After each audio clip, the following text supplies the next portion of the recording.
Hello, welcome to episode 7 of the Oversubscribed Challenge podcast. And in this episode, we'll be talking about offers and value stacking. Of course, we've dealt with email marketing last episode, we've dealt with funnels, we've dealt with traffic.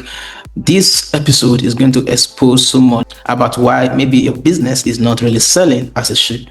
And one thing you should realize is that most businesses don't struggle because they lack traffic. Oftentimes, traffic is the first call when people are not really seeing much sales, right? But the reality is that many businesses struggle because their offer isn't clear enough. Yes, people are seeing you, and some even trust you because you are showing up every time, you are creating content, doing everything. But when it's time to buy, people still hesitate. And that's not because the people are cheap, they don't have the money to buy. And it's not because they don't really want your help. No, they want help. But they will hesitate to buy because your offer is rather creating friction instead of certainty. And this episode is about fixing that right away. Because when your offer is right, your selling will feel natural, your objections will reduce, and decision making will speed up. People would want to make decisions as quick as possible. But what happens when the offer is wrong? Everything feels hard. Then you start pushing plenty sales and promotions. You start raising discounts, and if nothing happens, you start blaming the market. So in today's episode, we are going to talk about offers, about value, and about why clarity is what actually converts. So let me begin my point by starting out on why most offers aren't clear. And just to get you on the same page as I am, clarity is not about providing more information than you provided before. No, clarity is about having less confusion. Right? Most offers fail because they are built from the inside out. Business owners create offers based on what they themselves, what they do, their passion, the things that they actually want. And when creating offers, they are thinking about what do I include? What more should I include? What more should I include? They are thinking about the features, all right, about what they need to do to present. But in reality, buyers don't buy your processes. They don't buy how much effort you put in. If you like, spend 100 hours or 1,000 hours building a website for someone who needs a website in order to sell his product faster. The person doesn't care about the 1,000 hours you put in building the website. What the person cares about is the outcome, is the result, is what the website will do for him or her. That is what the person cares about. And that, my friend, should be the offer. Not the features, not how much hours you spent building the website, not how much thinking. All right. It's about what is it to the person. It's about what is the value to your audience. What will your offer do for your audience? That is what the offer is about. The offer is about the value, the outcome to the person you are selling this offer to. It's not about the features that is in it. There's a place for the features, and that will happen later on. But the first thing first about offer is about its perceived value based on the outcome the customer will get from the offer. So to make your offer clear enough for people to actually want it and actually look forward to buying it, you must present your offer this way as I've explained. So for you to know that your offer is very clear, there are 3 questions someone must answer immediately before they buy. If they can't answer these questions quickly, most likely they won't buy. And what are the questions? Number 1 is that what is this for? All right, why should I buy this? What does this do? All right, what is it for? What problem is it solving? What desire is it achieving? Number 2 question, is this for someone like me? All right, it can be for somebody else, but is it for someone like me? Does it solve my problem? Does it help me achieve my desire? Does it give me the status I want in society? And the 3rd question is, what changes if I say yes? Will it take me from point A to point B? How would my life change? What transformation would I now have once I say yes? Once I begin to use this product, once I take on this service, how would my business be transformed? How would my life be transformed? How would my marriage be transformed? How would my relationship be transformed? How would people begin to perceive me once I buy this Apple iPhone 17? How would people begin to perceive me in the society? That transformation, that end result, people must have that picture clear-cut in their mind. But as a business owner, if you are unable to present this clear-cut image picture in the mind of your audience, then you are creating confusion. And the truth about confusion is that they don't just create objections. In fact, Confusion creates delay. All right. So the length of time people will take before they eventually buy your product will be longer than if your offer was clear in the first place. And what happens to delay? Delay is a silent killer of sales. All right. If people delay long enough, they probably will not buy. So you want to make sure that in your presentation of your offers, in your sales copy, in your content, whenever you are doing your closing, anything about sales, about giving your offer, your presentation of the offer must answer those three questions. What is this for? Is it for me? And what will be the end result? And I hope you got that. So the next point I'm going to is value-based offer versus feature-based offers. So first, what's the difference? All right, features describe what is included, but value explains why those things matters. Let's say you bake cake. You can say we spent quality time giving so much attention to details in baking this cake. That is a feature, but the question is, why does that matter? All right, why it matters is the most important part of that offer presentation. Why did you spend quality time, all right, giving so much attention to details?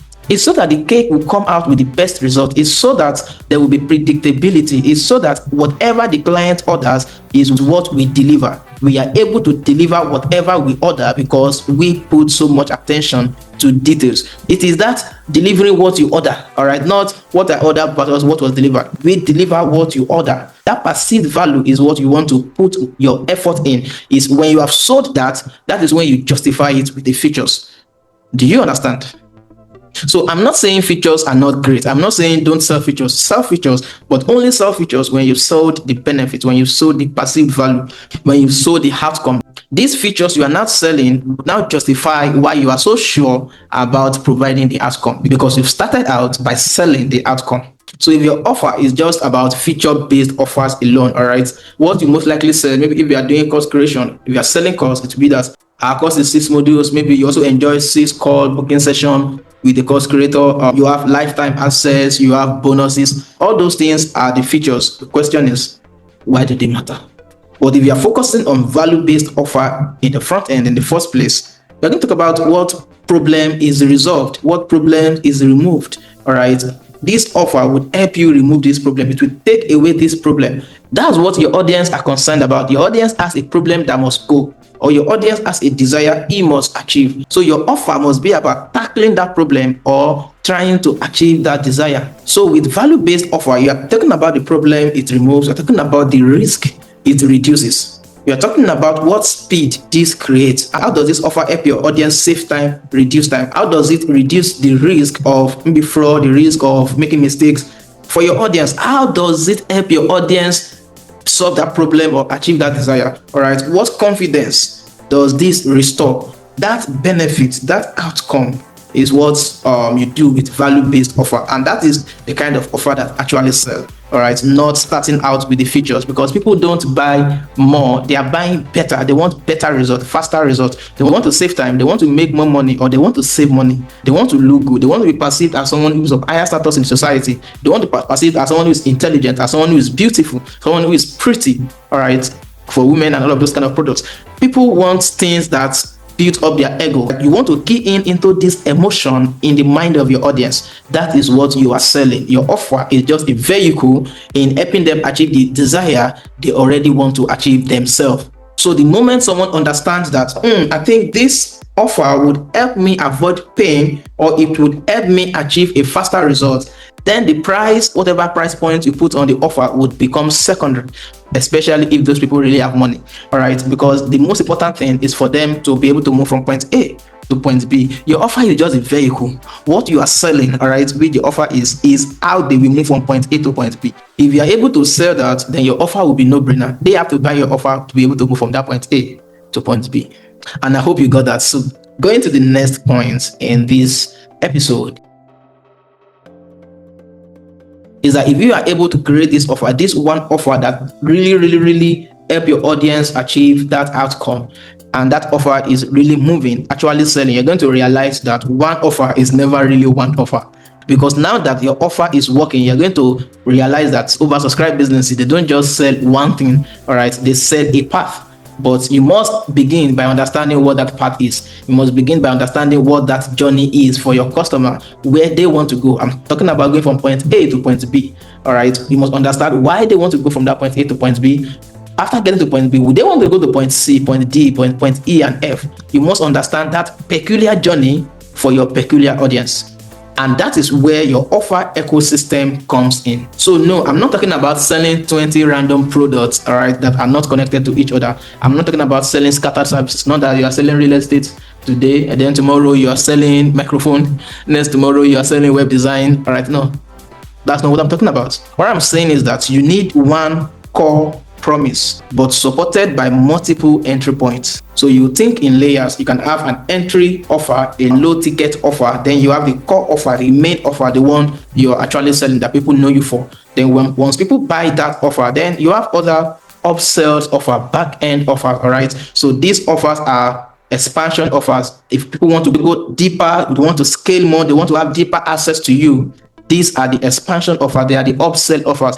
For example, your offer, of course, begins with a lead magnet. From that lead magnet, you can then create a low ticket offer, which could be a webinar. A low ticket offer can just be a one video or a mini course. Then you can have a core offer. The core offer can be a coaching, a group coaching for that has 100 people in. That could be your core offer. And then the expansion offer can be a higher form of the coaching. All right, so a higher price tag for the coaching. Maybe the coaching would only have 20 people, a mastermind, and this one is not about you trying to teach them something. This one is about a challenge, getting to from point D that you're coaching that has already gotten them to point C. So this is a back end offer, is an upsell offer that gives them scale, expansion, deeper access to you, to everything. All right, so this is what I call the offer ecosystem. It's still taking them along that same path, but as one problem is solved, then their vision is raised. They want to solve a higher problem, then you provide another offer in the back end that solves that higher problem.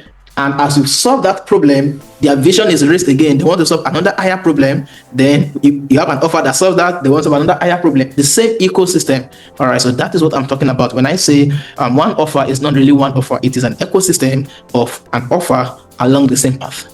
So in essence, everything should always point forward. All right, upward and forward, not sideways. Not this offer then. No, it's pointing upward and forward, going deeper and deeper along the same path. So that's how businesses become oversubscribed. So you don't just have one offer. You can start with one offer, just one offer, especially if it's your core offer, and sell and sell and sell and sell and sell. But along the line, you're going to realize that people you've sold to and you've helped them achieve the results, they want to move up, they want to move higher, they want to achieve better results. But if you don't have an offer that will help them achieve it, of course, they're going to leave you and they're going to buy from other people who have the higher offer. So if you don't want to lose them, then it's your responsibility to actually create these back-end upsell offers with a very higher price tag so that they will keep remaining within your ecosystem and you will keep serving them in a longer time period. This exactly is what oversubscribed businesses do, and that is why they always get oversubscribed. But the question now is, what about people who are not oversubscribed? Why do they experience delay in sales? Why people delay buying from some or many businesses? Now, the reality is that many people are shy, all right, and they don't really want to say no. So they're going to say, later, I'll get back to you. I'll think about it. And I know that you don't like this delay, right? But delay happens when the cost of action feels unclear, and when the cost of inaction isn't felt. People don't realize what will cost them if they don't take an action. You've not painted that picture of an agitated pain they're going to have if they don't actually solve this problem that they have right now. So they don't know the cost of not taking action. If you don't get them into that emotional response of understanding and feeling the cost of inaction, then they are going to delay buying. And of course, another reason why people delay is when the next step is not obvious. All right, you write a sales copy, but you are afraid to actually tell them, yeah, go and purchase. You don't want to sound commanding. You don't want to sound as if you are giving them instruction to go and purchase. So your next step is not clear. Don't assume people are that very, very intelligent that once you've written the sales copy, they just know what to do next. No, you tell people what to do. Make it obvious. Make it very clear that this is the next step. Treat your audience as though they are 5 years old. All right, make it clear. Click this button below, and in that button, make sure that everything is clearly stated. Your next step should be clear. People really won't take action the way you think they will take action if the next step isn't clear. Don't assume that people should know what to do. No, you tell people what to do. That is how you do marketing and business and sales, because in reality, you're going to be shocked that many people will read the sales copy, they like the offer, they like the product, but because you didn't state the next step, they just talk and they won't take any action. And there are many other reasons why people delay buying. All right, if the value isn't anchored, all right, you need to learn how to anchor the value. Anchoring the value is about setting expectation of the kind of price the buyer will be willing to actually purchase the offer. So once you've stated the value of this offer, you've stated what it would cost, the cost of inaction, you've stated how much revenue you are going to save the person or you're going to help the person make. So if someone realizes you're going to help him or her make $1 million with this offer, it will be a no-brainer if your offer is 10% of that revenue you're going to help the person make. So the person is already having a judgment based on the result, the value, the outcome he or she would receive by buying your offer. Another way to anchor value, all right, is about once you've sold the value of the offer, now you're talking about the different features, the different things that give that value in the offer. You can anchor prices on each of those different features. All right, anchor the prices, and when you sum total the price, maybe the total value of each of the features that provide the values, the outcome the person is trying to get, the total value is, let's say, $3,000. Now the person has that anchor, or okay, $3,000 is around the price point that will give me this value that I want. The person will find you generous if you now reduce the price from that $3,000 to, let's say, $1,000 or $500. It now look as though the person is taking the offer as a steal. All right, so that is what anchoring value is. You let the person know what the real value is. When you now reduce the price maybe to 10%, 20%, 30% of the real value, the person would feel as though you are doing him or her a favor. All right, so that is what anchoring your value, that is what it means when we talk about offers and sales and negotiations.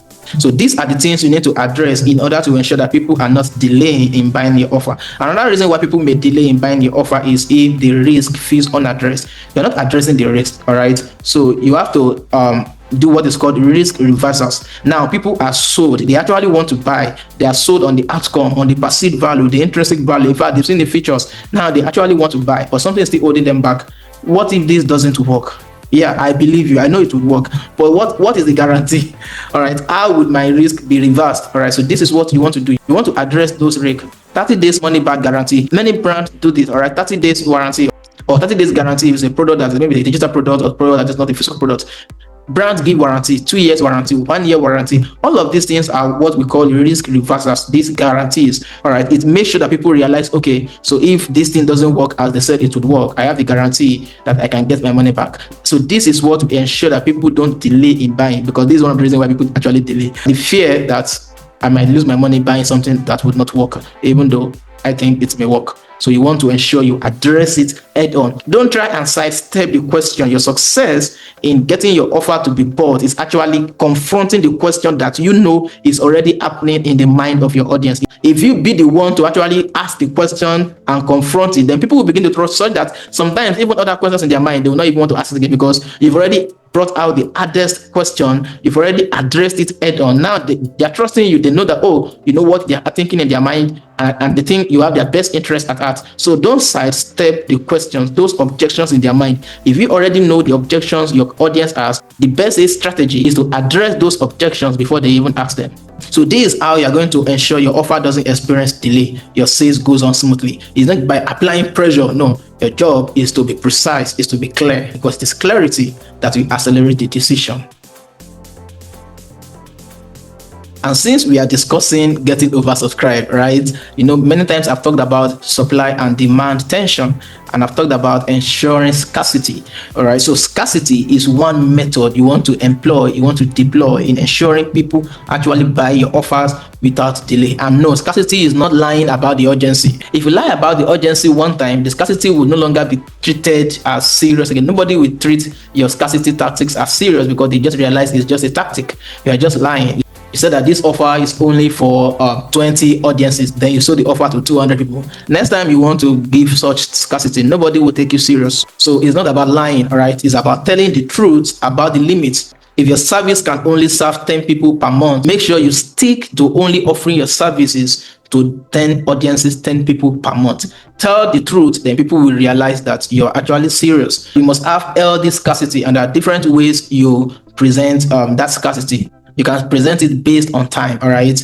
This product can only be sold between this time and this period, between the 1st of February to the last day of February. So once the last day of February had elapsed, nobody get to buy again. So you don't extend it if you want people to take you serious. It can come from capacity. We can only serve 10 clients, and you want to maintain it. All right. It comes from energy, it comes from attention. So you don't use faith scarcity, you don't use faith countdown that nobody will take serious, you don't force urgency, you ensure that whatever you are doing is actually correct. People will take you serious if they realize there is a true penalty for not buying on time. So when you communicate in real constraint honestly, people will not feel manipulated. All right, they're going to feel respected, and they're going to respect your brand for actually placing that high value to the brand itself. And like I always share about faith in each of my episodes, let me talk about the gift of God that is inside of you. All right, your gift doesn't need noise to work. Your gift needs room for expression. In scripture, gift creates access, not hype. But like I always say, your gift or whatever God gives you requires stewardship. It requires structure, like I talked about last week. And it also requires expression. You must learn how to express your gift to help people achieve their purpose, their desire, to help people solve their problem. And of course, if you know how to present that gift well, how to sell that gift, that is what's in reality what we call offer in the first place. So you don't hide your gift. In essence, you don't hide your offer. Hiding your offer isn't humility, all right? And confusing your offer isn't faith. So if you want people to take your gift seriously, you must learn how to present it, how to explain it, how to express it very well. So clarity honors the gift, and clarity serves people. So to wrap up this episode, ask yourself every week these 3 questions. Number 1, is my offer easy to explain in one sentence? Number 2, is the value clearer than the features? And number 3, is the next step very obvious? If not, don't add more. Instead, refine. Right? Offers don't improve by expansion. Offer improve by focus, by getting more clearer and more refined. And remember, your offer isn't meant to convince people. Instead, it is meant to serve clarity. And when people understand what you do, when they understand who it is for, and when they understand why it matters, buying stops feeling risky and selling stops feeling heavy. So if you are listening to this and you realize my offer exists but it's not clear, well, that's exactly what we fix inside the Digital Launchpad Accelerator. Inside this, we're going to help you clarify your core offer. We're going to help you build a value-based ecosystem. We're going to help you align your funnels, your emails, and your ads. And we're going to help you turn trust into demand.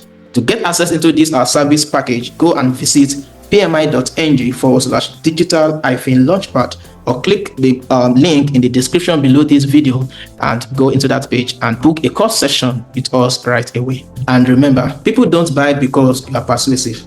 Instead, in reality, they buy because your offer makes sense to them. So next week, we are going to go even deeper.